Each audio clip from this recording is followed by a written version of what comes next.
when the moon shall have faded from the sky.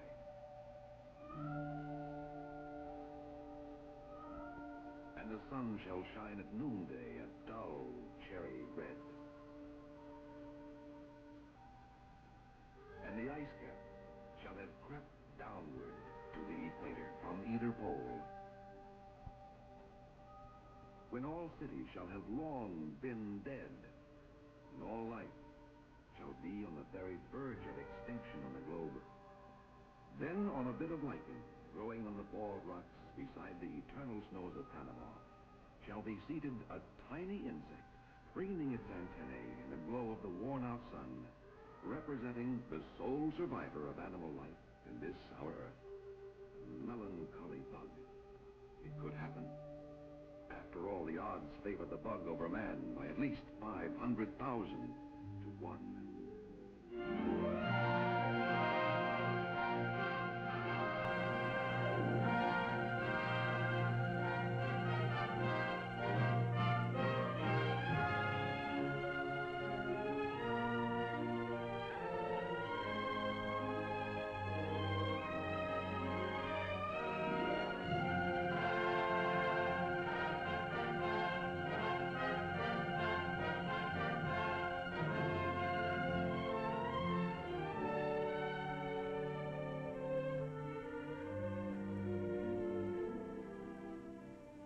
Lives there a man with hide so dead, who never to himself has said, "Ouch"? If the odds were always 1 to 1, or even a mere 100 to 1, and if insect attacks were always right out in the open, we wouldn't have much trouble conquering the insects in simple, direct combat.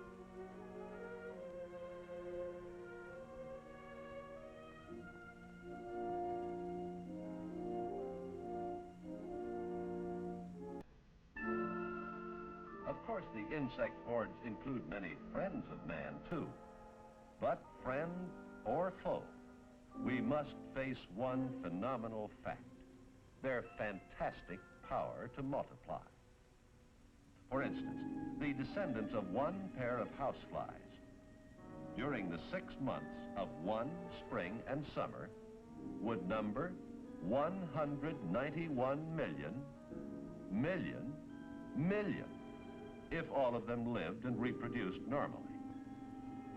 That's equivalent to a layer of flies 4.5 feet deep and 300 flies to the cubic inch, covering the entire United States. But only a minute fraction of them survive. In fact, only a very small fraction of all insect life survives, thanks to the balance in nature. Nature, undisturbed, has her own way of controlling the numbers of every species of plant and animal. Insects eat the plants. Insects eat other insects. Birds and other animals eat the insects.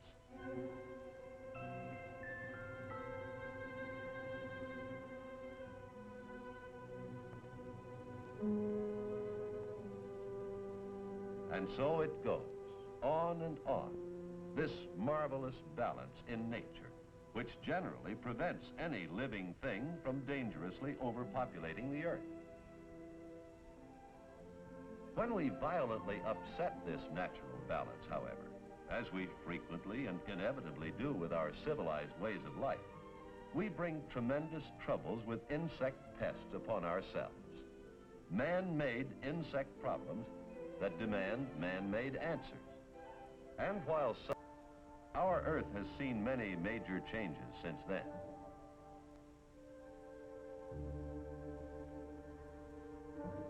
during the last 1,000,000 years, the age of man, whole species of men have been erased from the earth by the destructive forces of nature. But the roach, displaying the insect's remarkable adaptability to change, has survived it all, practically unchanged in form. Many species have even adapted to the habits of man.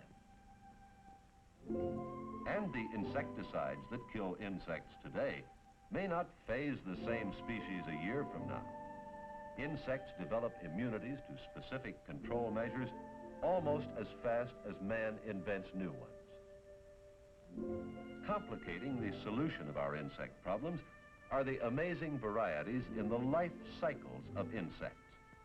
For example, the silverfish, one of the most primitive insects to be seen in America today, has a simple two-stage life cycle.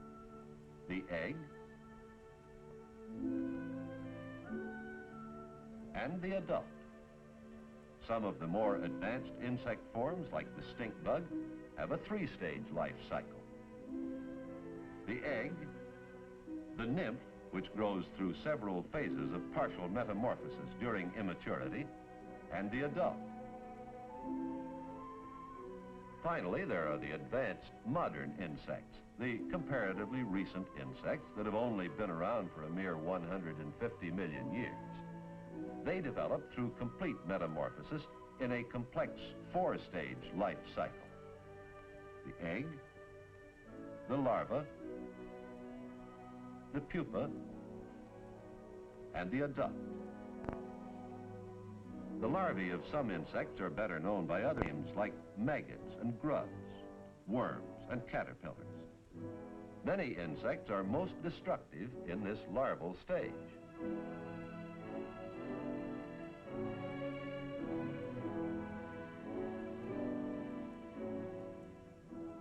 In one or another of their almost infinite forms, insects live everywhere.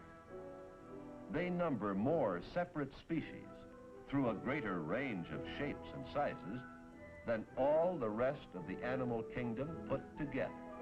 Insects are far and away our greatest rivals in the struggle for survival and mastery of the earth. Our insect enemies compete with us for everything we raise, whether it be food or fiber. Not only do they eat our plants, but at the same time, many of them also spread virus diseases from plant to plant. They ravage our fruit and attack our trees.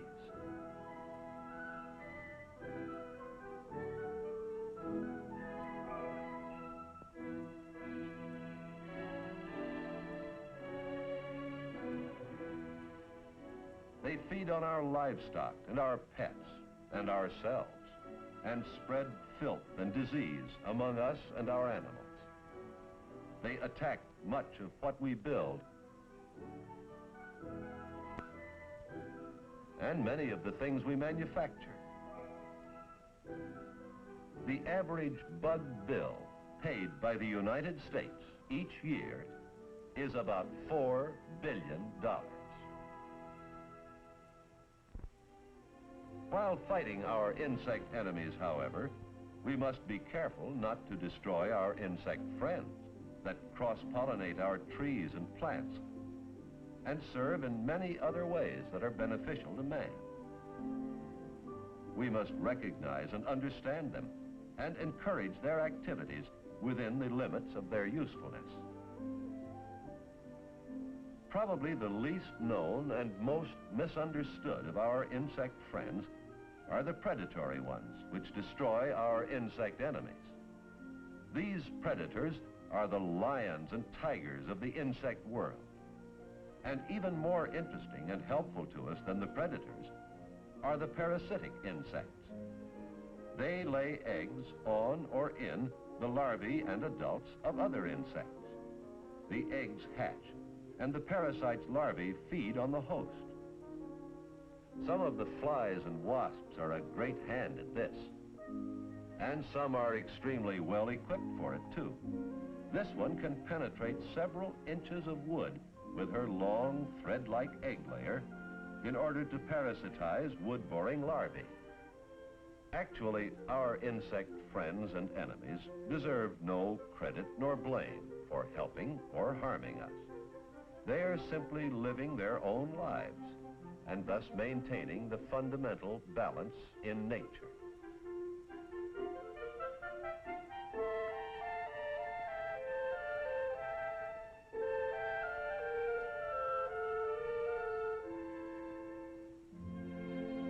But many of our insect enemies multiply disproportionately when we disturb the natural balance in order to advance our civilization. We clear the natural growth from vast reaches of land and plant domesticated crops in millions of ordered rows, concentrated masses of food that invite infestation. While clearing and plowing and cultivating, we have destroyed the natural habitats of the predatory animals who might prey on the invaders. Yet every year we must raise more food and fiber and timber. The very survival of our civilization depends on our agriculture and our forestry. To suit our convenience, we clear other large areas of natural life in order to build towns and cities. Our homes, stores, and factories, clustered closely together, are easy marks continually tempting invasion by the insect enemies who thrive on man and his possessions. Yet this too we must do. It is essential to the established patterns of our lives. Our only answer is to wage constant battle with the bugs.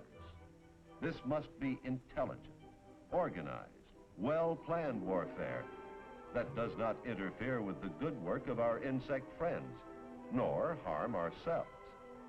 Our methods must not create more problems than they solve. Headquarters and information center for all phases of our insect warfare is the United States Department of Agriculture's Bureau of Entomology and Plant Quarantine. Working in cooperation with private industry, state and local governments, and colleges, the Bureau helps us wage the battle against the bugs with great care after thorough study and organization. This includes the continual development and publication of information to help make us battle-wise. Such collaboration of effort on a national scale ensures that our methods and weapons are harmless to us, our food, and our soil. Using this proper caution and skilled guidance, we must fight our insect enemies with every weapon our imagination and science can devise. Our weapons of mechanical warfare against the insects run the gamut from this old standby to the application of electronics, radiant energy, and supersonics, infrared and ultraviolet light, X-rays and gamma rays, radio and ultra-high frequency sound waves, even atomic radiation. Traps are among the oldest weapons in our war with the insects. The simple traps familiar in years gone by have given way to more modern and effective traps. Simple insect barriers are many and varied. They are reliable defensive maneuvers in our battle with the bugs. We drain or fill swamps and straighten creek channels to eliminate stagnant waters where our insect enemies breed. Garbage and sewage collection and disposal are important phases of our mechanical warfare. A well-planned plowing job at exactly the right time, with natural air support from the birds, will annihilate many species of burrowing grubs and larvae that spend part of their lives underground. In these methods, as in all phases of our battle with the bugs, agricultural colleges, experimental stations, extension services, and county agents render exceptionally valuable service and provide reliable guidance. In recent years, chemical warfare against the insects has become widespread.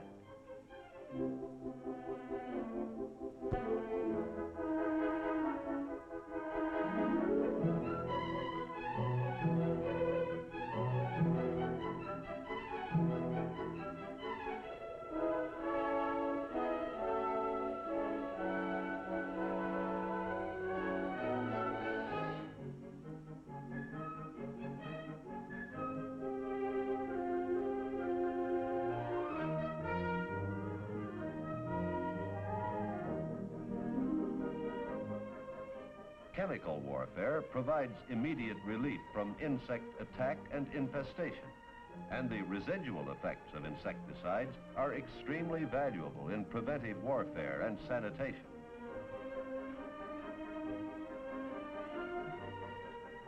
Chemical warfare is quick death to our enemies, whether used on a small scale or on a large scale. Of all our weapons, insecticides are the most adaptable and effective for achieving quick results, especially in times of emergency. With insecticides, vast areas can be treated in a short time, an outstanding advantage in our warfare against the insects. Backing up the battle all along the line are the laboratories of industry, government, and colleges in which research scientists are constantly developing and testing new insecticides to further the fight tomorrow. Under carefully controlled conditions, they take great pains to breed and raise healthy, sturdy insects. Tough, hard-to-kill little animals that might well be considered the blue ribbon livestock of the insect world.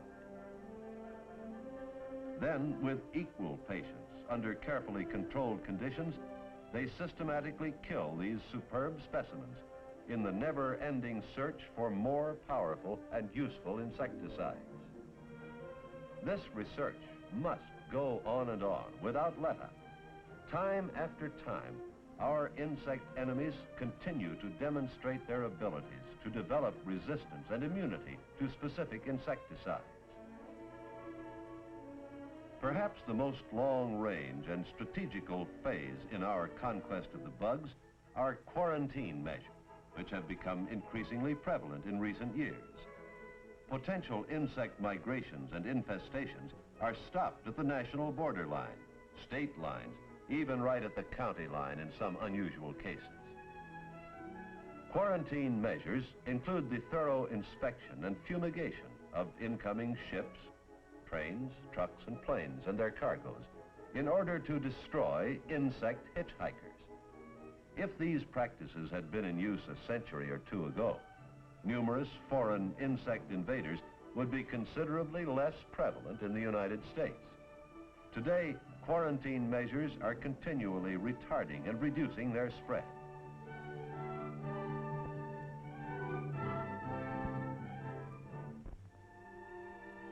Still another long-range strategical phase of modern insect control is biological warfare, fighting an insect pest or infestation with its own natural enemies.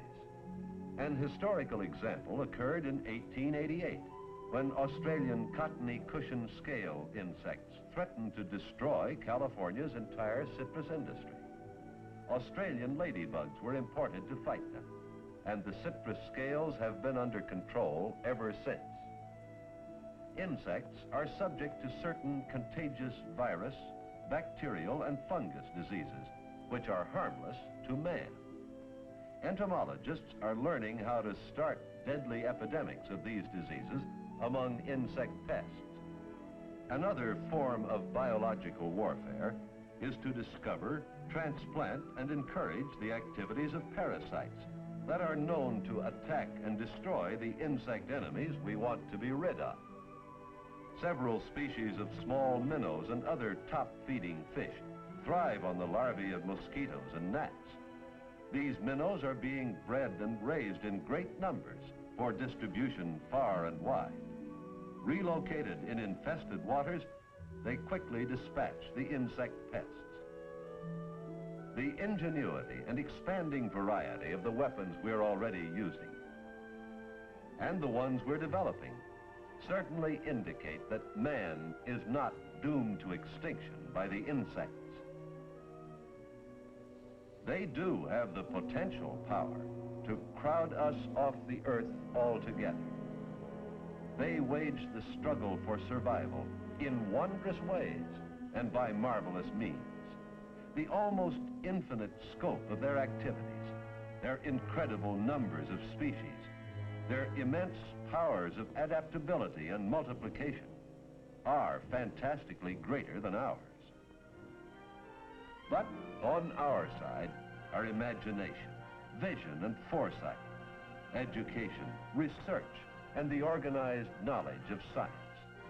With these, we can keep the balance in our favor. We may never eradicate a single species of insect from this earth, but we will hold the upper hand.